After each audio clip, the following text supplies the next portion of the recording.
the transformation is a beautiful thing. And I read this passage of Scripture in Ephesians chapter 2, where the Apostle Paul talks about before you came to the enlightenment, or as he says, before you were quickened. You walked according to the course of the world, the prince of the air. Your conversation was foul and nasty and dirty, and because it all reflected what was in your heart.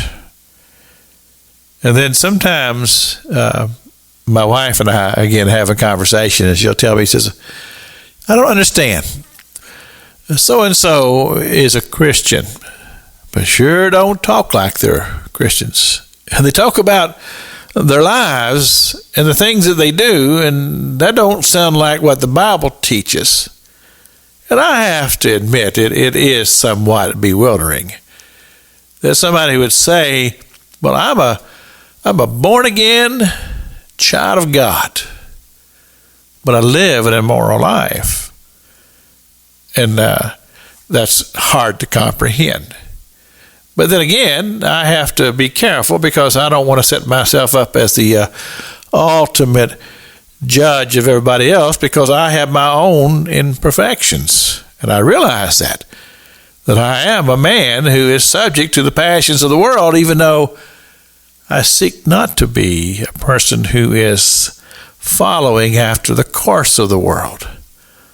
I desire to be a man who's aware that I am spiritual, and that I am a person who is aware that there are spiritual things going on all around me.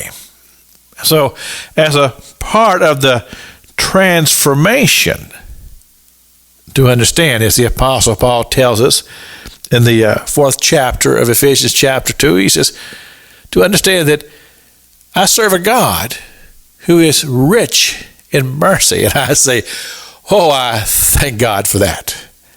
And he says that if we are saved, that means that we are a person who has accepted the very mercy of God, and that to understand that we are saved by his grace. Because we're not perfect. I'm not a perfect man. I don't claim to be a perfect man, but I do claim to be a spiritual man.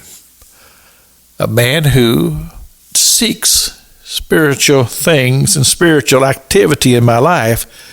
I have been quickened by the Spirit, and I realize that I am spiritual, and that God is spiritual, and that all around me, God, by his Spirit, is working and moving, shaping my life. I thank God for that.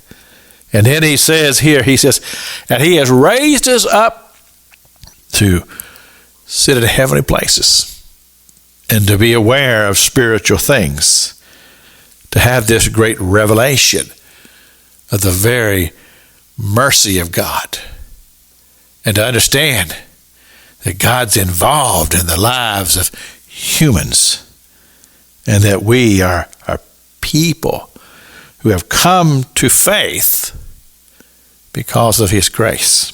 And to understand that it's not of ourselves, but it is the very gift of God.